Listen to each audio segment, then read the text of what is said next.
नमस्ते दोस्तों, स्वागत है आपका हमारे इस चैनल पे। तो इस वीडियो में हम क्लास 9 के एक्सरसाइज 6.1 का क्वेश्चन नंबर 6 को सॉल्व करेंगे। तो इस क्वेश्चन में क्या बोल रहा है कि यह दिया है कि एंगल एक्स वाई जेड बराबर है 64 डिग्री है और एक्स वाई को बिंदु P तक बढ़ाया गया है।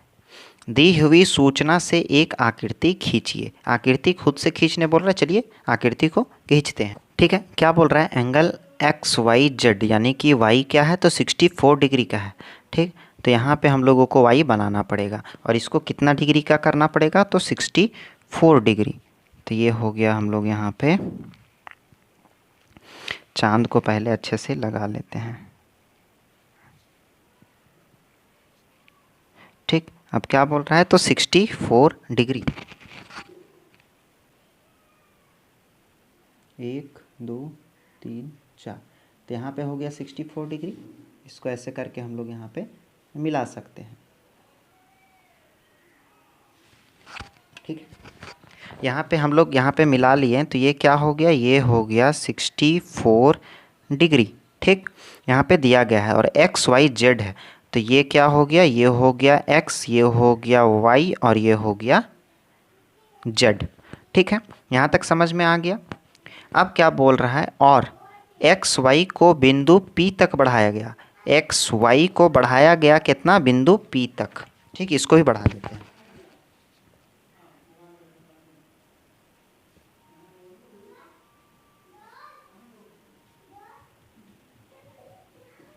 इसको P तक बढ़ा दिए तो यहाँ पे क्या लिख सकते हैं हम लोग, यहाँ पे P लिख सकते हैं। यहाँ पे एक बिंदु कर देंगे और ये क्या हो गया, ये P हो गया। ठीक है, अब क्या बोल रहा है, तक बढ़ाया गया है। दी हुई सूचना से एक आकृति खींचिए। यहाँ तक तो हम लोग खींच लिए। यदि किरण वाई क्यू, क्या बोल रहा है, वाई क्यू तो नहीं है, अब क्यू बनाना पड़ेगा। एंगल जेड वाई पी को समद्विभाजित करती है, यानी कि ये जो जेड वाई पी एंगल है, इसको एक एंगल है जो कि क्यू है। ठीक, एक किरण क्यू है जो दोनों को समद्विभाजित करती है, यानी कि दोनों को आपस में बराबर बांटती है। ठीक है, तो चलिए इसको अनुमान से एक बराबर खींच लेते हैं। इतना खींच दिए तो ये क्या हो गया, इसको हम लोग यहाँ पे Q नाम दे सकते हैं। ठीक है, यहाँ तक समझ में आ गया। जैसे कि एक्स वाई जेड खींचने को बोला जिसमें y 64 है और एक्स वाई को आगे बढ़ाने बोला जिसका एक बिंदु गया P तक, उसको ले गए। अब क्या बोला कि ये दोनों के बीच में एक Q है जो कि दोनों को आपस में बराबर डिवाइड करती है। ठीक, तो ये आकृति हम लोग बना लिए हैं। ठीक, अब क्या बोल रहा है कि जब यहाँ तक हम लोग कर लिए तो एंगल एक्स वाई क्यू, ठीक, और प्रतिवर्ती एंगल क्यू वाई पी, इसका प्रतिवर्ती निकालने बोल रहा है।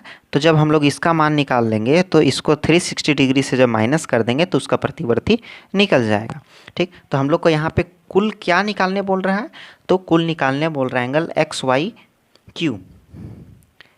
वाई क्यू, यानी कि जो निकालने बोल रहा है उसको हम लोग रेड पेन से कर देते हैं। ठीक, तो ये चीज़ हम लोग को निकालने बोल रहा है और ये निकालेंगे तब इसका प्रतिवर्ती निकलेगा। ठीक, यहाँ तक क्लियर हो गया। अब चलिए इसको निकालते हैं, इसको बनाते हैं।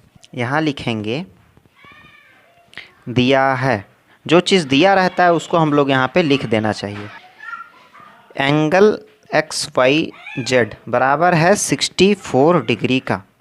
ठीक, अब हम लोग को यहाँ पे लिखना है चित्र से।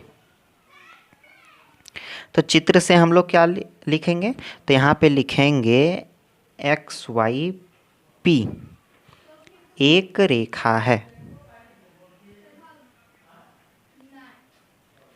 ठीक, जैसे कि एक्स वाई पी ये एक रेखा है। ठीक, ये चीज़ हम लोगों को यहाँ पे लिख दिए हैं। अब क्या, तो इसलिए जब यह एक रेखा है तब 64 plus x is equal to 180 degree. ठीक है, जैसे कि यहाँ पे एक थोड़ा सा हम लोग, जैसे ये एक रेखा है तो ये ऊपर का पूरा 180 डिग्री ही होगा ना। जब इसको दोनों साइड से ले जाते तो ये 360 डिग्री का एक संपूर्ण कोण बनता है। जब यहाँ से एक साइड का नापेंगे तो ये 180 डिग्री का होगा। ठीक, जब 180 डिग्री का होगा तो 64 ये हो गया x और ये भी हो गया x।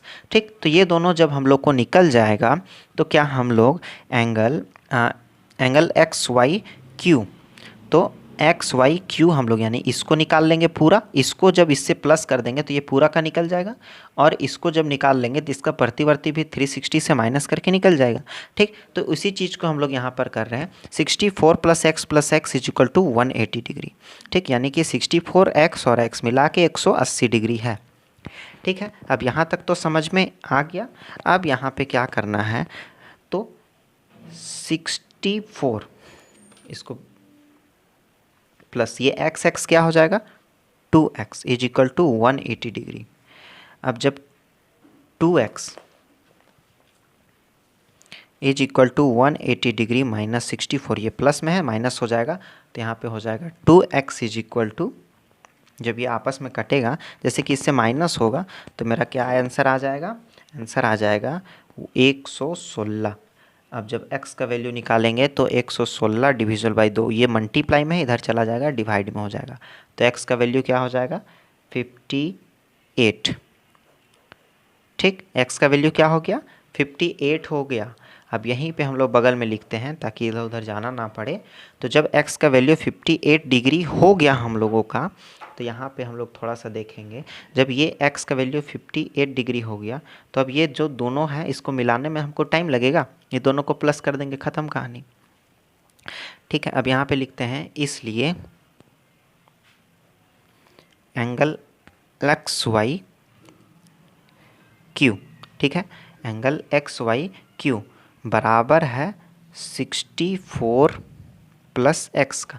ठीक है, जब 64 प्लस एक्स का वैल्यू क्या आया 58 डिग्री आया तो इसका क्या हो जाएगा मेरा आंसर, तो 122 डिग्री।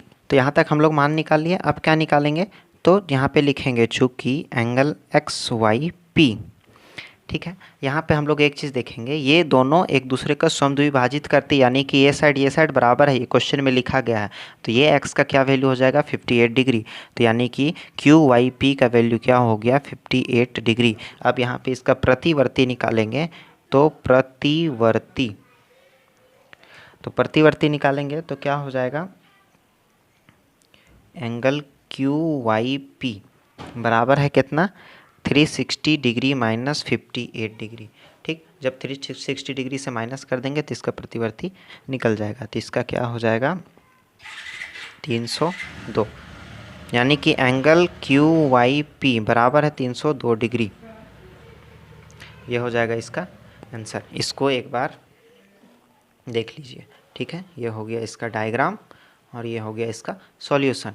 उम्मीद करते हैं आपको ये वीडियो अच्छे तरीके से समझ में आ गया होगा। तो वीडियो में नए हैं तो वीडियो को लाइक और चैनल को सब्सक्राइब कर दें। तो मिलते हैं अगले वीडियो में, तब तक के लिए बाय बाय।